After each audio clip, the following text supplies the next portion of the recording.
everyone, konnichiwa, it's Ryu from Japan, and today I got a request to do a reaction video to Why Japanese Don't Like Foreigners by Paolo from Tokyo, one of my favorite YouTubers. I'm really excited to check this out and do a reaction, so please enjoy watching this. Yay. This video is brought to you by Squarespace, my go-to for making websites. More on this in a bit. So have you guys ever wondered what Japanese people are really thinking? That's well, in Paolo. this video I wanted to share with you guys some of the things that they never tell you, but they're actually thinking inside of their head. So I've been in Japan for more than 15 years, and I'm going to be sharing with you some of the stuff that I've learned all along the way. In general, Japanese people like to follow the rules, so when others break those rules, it's very frustrating for them. On top of that, Japanese people don't like interacting with strangers, so they'll try to avoid speaking out at all costs. And the reason why I know this is because I've actually made a lot of these mistakes myself. When you do come to a different country, you want to be as respectful as possible, but it's just hard because a lot of the times Japanese don't tell you that you're pissing them off. But just keep in mind that I'm generalizing things. Not everyone is like this in Japan. These are some of the guidelines to help you guys understand what Japanese people are thinking, and so maybe you don't piss them off when you come to Japan. Number 1, not wearing masks in public when you're sick. If you ever come to Japan or have watched Japanese videos, or any of my videos for that matter, you'll notice that a lot of people are wearing masks, getting on airplanes, or sometimes before they're just 2020, on the train. I So think. what a lot of people think is that Japanese people are scared of getting sick, and so they wear the mask to protect themselves from other people transferring any viruses or any sicknesses to them. That's actually partly true, but the other side of it is they're trying to protect other people. When Japanese people get sick, they don't want to transfer what they've caught or their illness to someone else.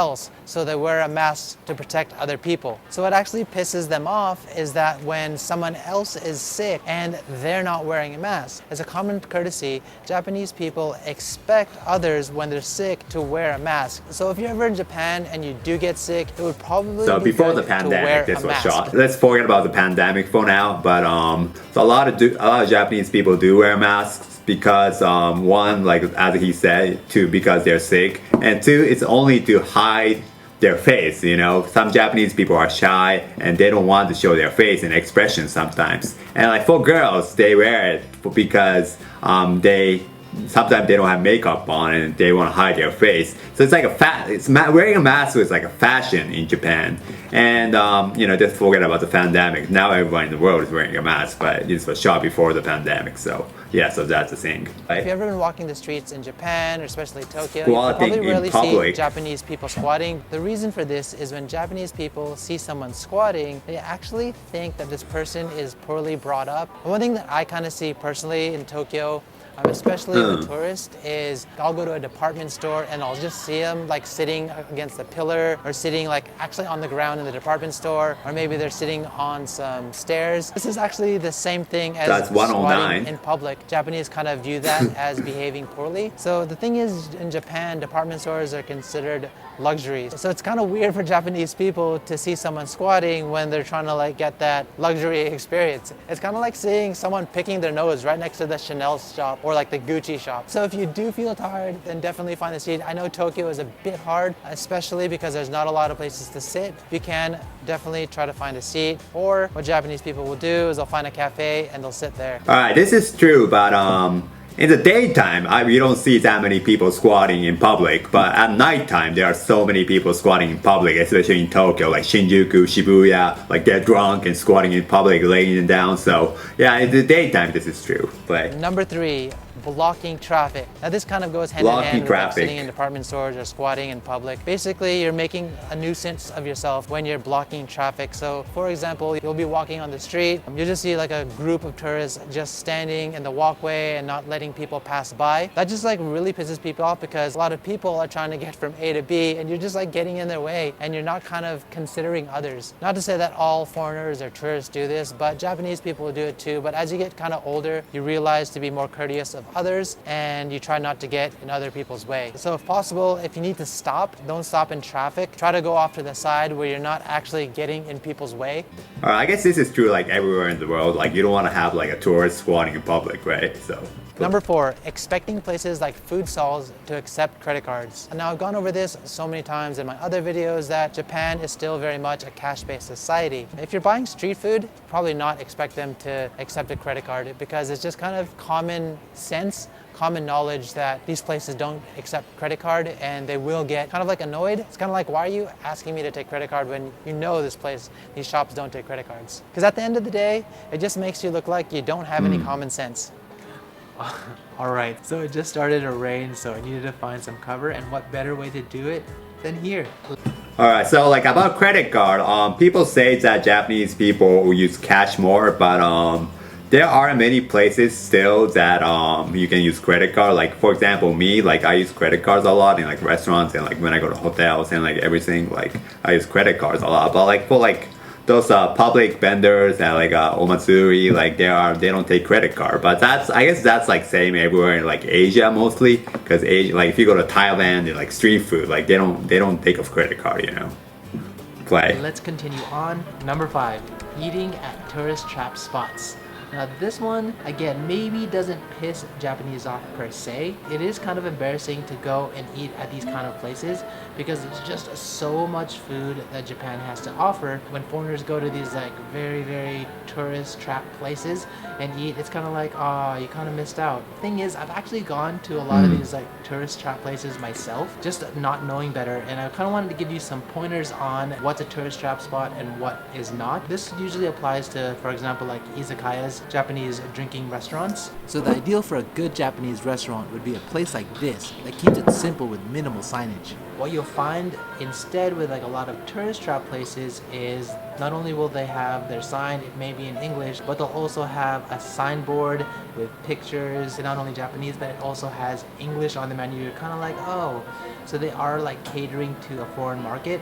One of the biggest giveaways for this is not only do you see English, but you see like Chinese and Korean. You see like 3 different languages on the menu. You might want to step back a little bit because this could be a tourist trap spot. Oh, one thing though, this kind of goes against what I was saying. Like for example, if you go to ramen shops, nowadays there's ramen shops, they get really, really popular and they have a lot of foreigners coming to it. Just to make the experience a little bit easier for both parties, they've just added the English to the menu, but originally they didn't have it. So it's not like they were like initially trying to like get foreigners to come, it's just foreigners started coming, so they had to kind of adapt and add an English menu. Oh, and this is probably the biggest giveaway out of all of it. If you ever hear one of those like aggressive shamisen music playing in the front of the store, you should probably run because they're like trying to attract tourists like you would not believe. But at the end of the day, if you want to come to Japan and you just feel comfortable eating at these like tourist trap spots, then yeah, that's fine. But if you want to come to Japan and you want to kind of experience like authentic Japanese cuisine, I would say just... Alright, this is true, but good thing about tourist trap places is that they have the English menu and some waiters and waitresses still speak some English at least. Well, if you go to like authentic Japanese restaurants, there's like no English or like you're like Chinese or Korean on the menu, and like the waiter don't speak English. Everybody there's just like Japanese, and like they're not used to like foreigners. So like sometimes it's hard to like the food might be good, but the service might not be good sometimes. So just keep your mind in that, yeah. Number 6, eating with your offhand underneath the table. Under the table. So this one was like really weird to me because one, I didn't know this until after coming to Japan, and in fact, to be honest with you, I still do it sometimes. The way you're supposed to eat in Japan is you're supposed to just have dominant hand, you're eating with your chopsticks, and you maybe have your rice bowl on the other hand, and you're just like eating like this. But sometimes if you don't have the bowl in your hand and you're just eating on the table, like I sometimes take my offhand and I put it underneath the table or like just on my lap and I eat with just one hand. But apparently this is just kind of bad manners in Japan. This is something that Japanese kids grow up with their parents like telling them to always show their other hand, because I think just in general people like to put their offhand underneath the table or on their lap when they eat. I don't know if this is a thing in your country, yes, but it definitely is something here in Japan. So when you eat and you want to have kind of good manners, then you should leave or you should show your offhand the entire time, just like put it on the table. And finally, not cleaning up after you eat. Number 7, not cleaning up after you eat. So cleanliness is kind of one of those pet peeves that Japanese people have. They like to keep everything clean, you know, in general. So when you're eating in a public place, it's always like kind of proper manner just to clean up after yourself while you're eating, and especially after you eat. Maybe in other countries you expect the waiter or the waitress to clean up after you're eating, so you can like leave all of your crumbs on the table, you can leave, you know, your french fries or your noodles, it's just like spilled on the table. It's okay just to leave the table like that. But in fact, in Japan, it's like common courtesy to actually gather all of the napkins, all of like the loose items, and put it all in the bowl or in the center or the plate. And then if there's any like spots on the table, just to like wipe it down with a napkin, make it kind of tidy, because in Japan no one wants to have like a really messy table even after they leave. Is that an international thing, or is that just a Japanese thing? Alright, so yeah, this is kind of true. Like Japanese in Japan, it's like really clean, right? And once he's talk about the trash, like if you go to like in Japan, we separate the trash between like bottles, cans, and like straws. Everything is separated. If you go to like McDonald's, you got to put the ice on the ice trash can, like your bottle on that bottle trash can, and the paper from the burger on paper trash can. So like trash is separate, you know. You got to play. Enough about food. Let's move on to the next spot.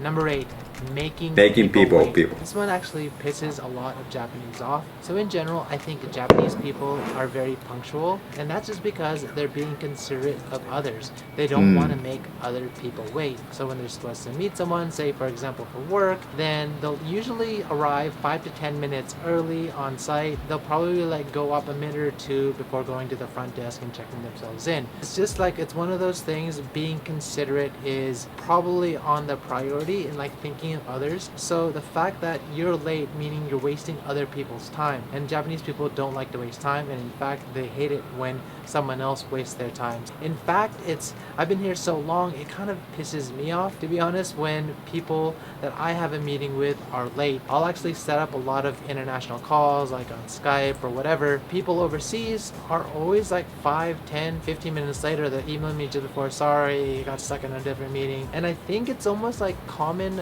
practice to be late when you're setting up a meeting. But me being in Japan and working in, you know, a Japanese style environment for so many years, I've just got accustomed to being on time, or if not early, to all of my meetings. So if you ever come to Japan and you're meeting up with a Japanese friend, you have dinner reservations, or you're just meeting someone for business or for pleasure, you want to be on time, if not early. So definitely keep that in mind when setting up your meetings. But there is one caveat to this. So as people get more comfortable with each other, then I wouldn't say it's accepted to be late, but it's more forgiven, and it's not as big of a thing when compared to if you were acquaintances or if it were a business meeting. At the end of the day, it's just being considerate, and sometimes I don't understand why that's so hard for some people.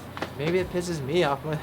Yeah, like during work, people are like really on time, but what's funny is that like Japanese like people, like Japanese companies, if you're like not freelance, like if you work at like Japanese company, like that work starts on time, right? But it doesn't finish on time. That's the funny thing about Japanese companies. Yes. Japanese people. Number 9, talking to someone in line. So again, this one is another thing that kind of surprised me. Kind of one of those reverse culture shocks when I went in the States. I was just waiting in line at the supermarket, and all of a sudden someone behind me just started talking to me, asking me about the weather or the sports team or something like that, and I was completely shocked. I think it's because I've been in Tokyo so long that people here in Tokyo, at least, they don't appreciate it when a random person just approaches them, especially if they're just doing their like normal daily tasks, like going to the convenience store to buy something. It catches a lot of people off guard, and it kind of just makes people uncomfortable. I know there's people out there that like to talk to people, but if you want to kind of respect people's boundaries and their spaces, then you might not want to just like come up and start talking to them. So I think the exception to this is if you do have a reason to talk to someone. So for example, you are lost and you need like directions, then you can like say sumimasen, excuse me, and then ask for directions. I think this is probably more mainly to do with the city, because there's just so many people, there's so many like interactions that could potentially happen that you don't want to like continue to get bombarded with people. So people are kind of in their own zone. In the city, maybe if you were to go out in the countryside, it's less likely. People have their guard down more so in fact they may actually appreciate you talking to them. Don't take this as like all of Japan is like this, but maybe like in the city areas where people are just more closed off, then you might make them feel uncomfortable. And finally, number 10, talking way too loud. Now, I see this all the time when you're on the train, when you're on the bus, you're in a restaurant, and people are just talking so loud that it interrupts your thoughts. It's kind of off-putting, and it actually pisses a lot of Japanese off. I've heard my Japanese friends comment about it. It's just something that people kind of like get really turned off by, because people do like their personal space, and someone like a group of people are talking way too loud, kind of just being inconsiderate about their surroundings, then it just kind of like pisses people off. It just says that you don't really care about the other people around you. And I mean, if you're just like talking normal, it's not a big deal. But I will say that it's not like I don't hear Japanese people do this. I mean, like, you'll probably sometimes be on a late train and people are like talking loudly because everyone's drunk on the train, or you'll go to maybe like a festival and people are talking loud. But just like in normal everyday daytime scenarios, people like try to keep their voice down so they don't bother other people. So if you are walking around and you don't want to piss people off, then just like keep your volume to as my grammar school teacher used to say, keep your 12-inch voices. Maybe more than 12 inches. 1 yard voice, because I was in the States.